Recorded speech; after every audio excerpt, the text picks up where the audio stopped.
For this video interview, I'm here with Bob DeMatteo, an occupational health and safety specialist who has worked on several reports and studies regarding the GE plant in Peterborough. So, Bob, tell me a bit about your relationship with John and how you knew him. Yeah, well, I knew of John by reputation. I worked for the Ontario Public Service Employees Union as their health and safety director in the 70s, 80s, 90s, and the 20s. And we always heard of John Ball's work at GE as a very strong activist. So I knew of him, and then we moved out here, and I got involved with an old friend from the Canadian Auto Workers, Jim Gill, who brought me to a labor council meeting, and that's where I first met John in the flesh. And at that time, I joined with John in a project to systematically document what exposures are like at GE and to try to demonstrate how these exposures produce the numerous work-related diseases at the plant. So that's how I became embroiled with John, and he's my neighbor. He just lived down the road, so we were in touch quite a bit until he passed away, and that was very sad. So, did you got a chance to know him a bit more when you guys became closer, like geographically? Oh yeah, yeah, yeah. I mean, he was a frequent guest at our house, with dinners and very long conversations about his experiences at GE and um, and um, and of course he began to um,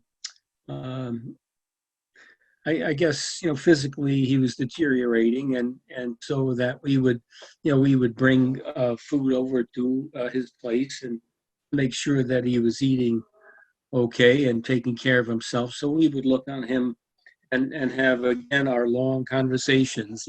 And John was quite a storyteller, and so and he meant a lot to us. Hmm. He real uh, a real activist, had his heart in the right place.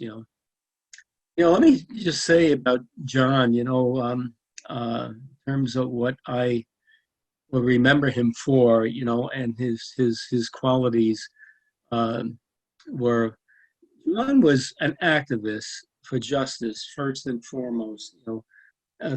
Throughout his work at GE for over 30 years, and then during his retirement, he just didn't drop the ball. He just did not let this go. And and his other quality was his tenaciousness. What I most admired in John was his tenacity to keep this fight for justice alive, and also his intellectual curiosity. He loved every minute of consuming volumes of materials on occupational disease and the chemicals and the agents that produce them. And he also educated others about this occupational epidemic. You John fought tirelessly to have these diseases recognized by the WSIB and the Ministry of Labor. And he was uncompromising in this fight. So, Bob, my last question for you is going to Sure. be what impact you believed that John's work had on achieving justice. It seems like, well, you have mentioned that a bit already. Is there anything else you wanted to add to it? No, I think the impact he had is by enlightening people to the seriousness of this epidemic. Uh, maybe we're fighting this epidemic currently, with COVID-19, but there's also the epidemic of occupational disease and injuries out there that workers suffer every day, and there are thousands of them that really don't get addressed properly.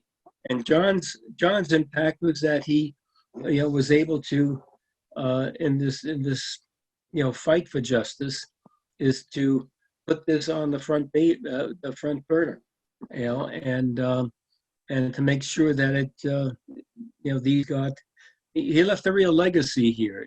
I mean, the action committee that continues on with this work, owe an awful lot to John's inspiration, John's John's enthusiasm to learn, to study, to inform himself and others. So he leaves a very lasting impact, and the fact that we're getting the attention of the Workers' Compensation Board and the Ministry of Labor, on occupational disease.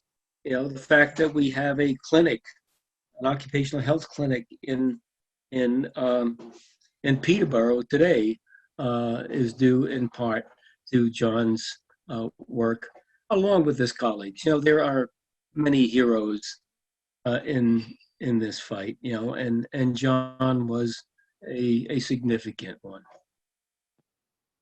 Well, Bob, it's been a pleasure speaking with you and hearing your wonderful responses. I want to thank you so much for doing this interview and taking the time out of your day to be here. Well, thank you, Sebastian.